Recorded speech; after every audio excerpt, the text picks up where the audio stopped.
एक बार एक शेर था। वह एक शक्तिशाली जानवर होने के कारण जंगल का राजा था। वह एक दिन में कई जानवरों का शिकार करके खा जाता था। जंगल के अन्य सभी जानवर उससे डरते थे।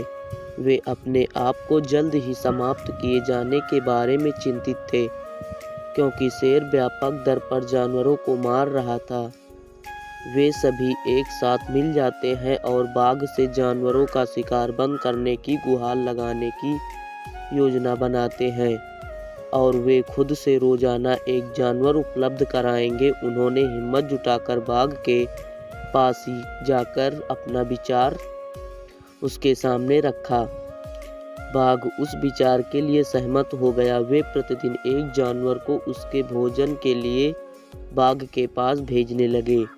एक दिन बाघ के खाने की बारी खरगोश की थी, लेकिन वह खरगोश बहुत चालाक था और वह बाघ का भोजन नहीं बनना चाहता था। वह बहुत धीरे धीरे बाघ की गुफा की ओर चल पड़ा। वह भी अपने तरीके से सो गया और इस तरह खरगोश के बाघ की गुफा तक पहुंचने में शाम हो गई। बाघ लंबे समय से अपने भोजन की प्रतीक्षा कर रहा था, जिससे उसे गुस्सा आ गया और उसे बहुत भूख लगी। और खरगोश को देखकर वह गुस्से से चिल्लाया कि उसे बहुत भूख लगी है और उन्होंने अभी एक छोटा खरगोश भेजा है।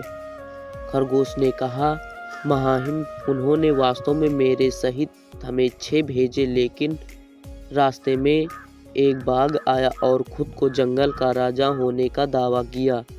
उसने 5 खरगोश रखे हैं, मुझे तुम्हारे बारे में बताने के लिए भेजा।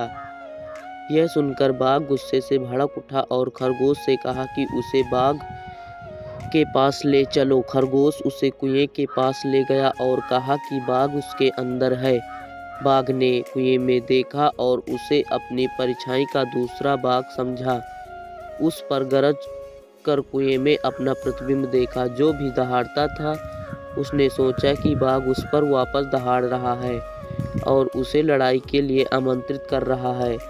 इस तरह वह कुएं में कूद गया, डूब गया और मर गया। इस तरह खरगोश ने खुद को और अन्य जानवरों को बाघ के हाथों मारे जाने से बचाया। तो इस कहानी से हमें ये शिक्षा मिलती है कि समस्या पर ध्यान देने के बावजूद समाधान पर ध्यान देना चाहिए।